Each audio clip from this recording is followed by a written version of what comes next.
एक बच्चा बोल रहा है सर आपने बोला था कि केमिस्ट्री फरवरी तक कंप्लीट कर लो। बेटा कोशिश तो करो, जब आप टारगेट बनाओगे तो उससे आगे पीछे तो होता ही है।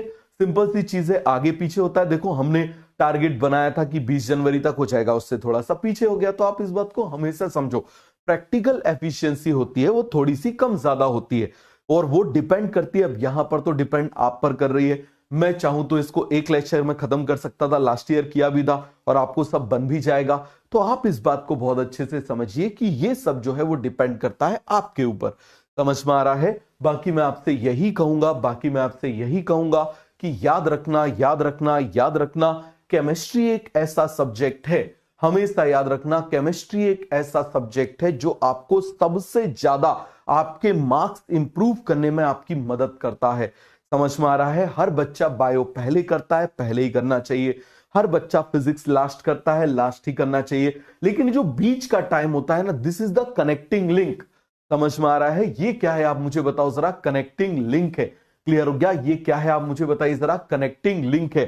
समझ में आ गया? इस कनेक्टिंग लिंक को आप जितना बेटर मैनेज करोगे, याद रखना आपका उतना बेटर जाएगा। आप इस तरीके से समझ लो कि बायो को आप समझ लो चाइल्डहुड, बचपना, केमिस्ट्री को आप समझ लो आपकी जवानी, ठीक है, और आप इस बात को समझ लो, फिजिक्स को समझ लो कि आपका ओल्ड एज। तो आप इस बात को समझना, जितना आप यहां अच्छे से बचाओगे टाइम, उतना ज्यादा आप वहां पर ज्यादा खुश रहोगे। समझ में आ रहा है? इसीलिए मैंने आपको बोला था कि याद रखना, नव दिवाली के बाद से देखो, स्टार्टिंग से लेके दिवाली तक का टाइम, मैक्सिमम टाइम फिजिक्स को देने का होता है। समझ में आ रहा है? दिवाली से लेके फरवरी तक का टाइम सबसे ज्यादा केमिस्ट्री को देने का होता है।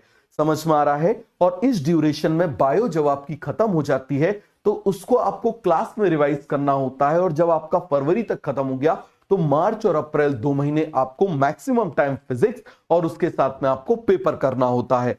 समझ में आ गया? याद रखना, एम विथ, आप देखो एम विथ प्रॉपर क्या होना चाहिए, प्लानिंग।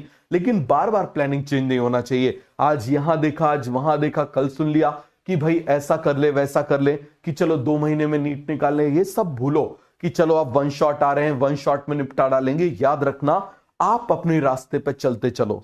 और मैं आपको एक सिंपल सी चीज बताऊंगा, एक बिल्कुल सिंपल सी चीज बताऊंगा। याद रखना, क्वेश्चन रिपीट नहीं होते, कॉन्सेप्ट्स रिपीट होते हैं दुनिया के हर एग्जाम में। समझ में आ रहा है? क्वेश्चंस रिपीट नहीं होते, कॉन्सेप्ट रिपीट होते हैं।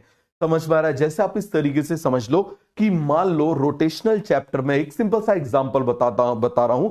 रोटेशनल चैप्टर में मान लो रोटेशनल काइनेटिक एनर्जी और ट्रांसलेशन काइनेटिक एनर्जी के ऊपर क्वेश्चन आया हुआ है 2 साल पहले। तो जैसा क्वेश्चन उस समय आया था अभी वैसा नहीं आएगा, लेकिन उस कॉन्सेप्ट से आ सकता है।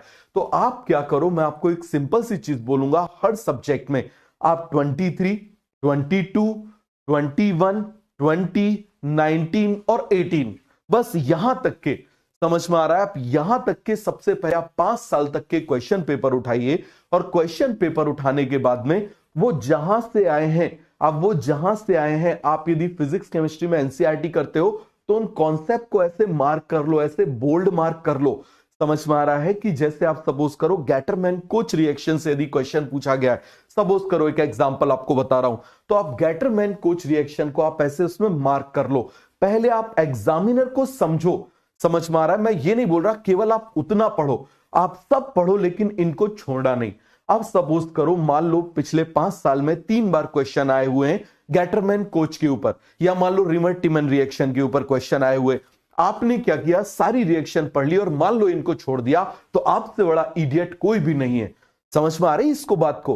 क्लियर हो गया कि नहीं हो गया? तो आप इस बात को समझिए कि आप सबसे पहला काम करिए, और यदि आप ग्रुप में पढ़ते हो तो यदि आप ग्रुप में पढ़ते हो तो इसमें आपको ग्रुप मदद कर देगा, और नहीं पढ़ते हो तो खुद कर सकते हो। क्या करो, 4 लोग बैठे हुए, एक एक पर्सन एक एक सब्जेक्ट को उठा ले। समझ में आ रहा है? एक को बॉटनी दे दी, एक को जूलॉजी दे दी, एक को केमिस्ट्री दे दी, एक को फिजिक्स दे दी। अब आप उसको मार्क कर लो। मार्क करने के बाद उसको एक्सचेंज कर लो। एक जन बैठ गया, वो बताते जा रहा है भाई केमिस्ट्री में पेज नंबर दिस, इसकी ये वाली लाइन को, इस लाइन को मार्क कर लो। और हमेशा एक चीज याद रखना, जब आप मार्क करो तो उसके ऊपर जरूर लिखना, जब आप उसके ऊपर जरूर लिखना, क्या लिखोगे कि ये कौन से ईयर में आया हुआ है। आपने अंडरलाइन किया, और अंडरलाइन करने के बाद में, जैसे मैं आपको अभी बताता हूं, जैसे मान लो ये एनसीईआरटी, मान लो यहां से ऐसा क्वेश्चन आया, तो यहां पर आप ऐसे लिख लीजिए 2023, बस ऐसे अंडरलाइन या सर्कल करके ऐसे लिख लो 2023।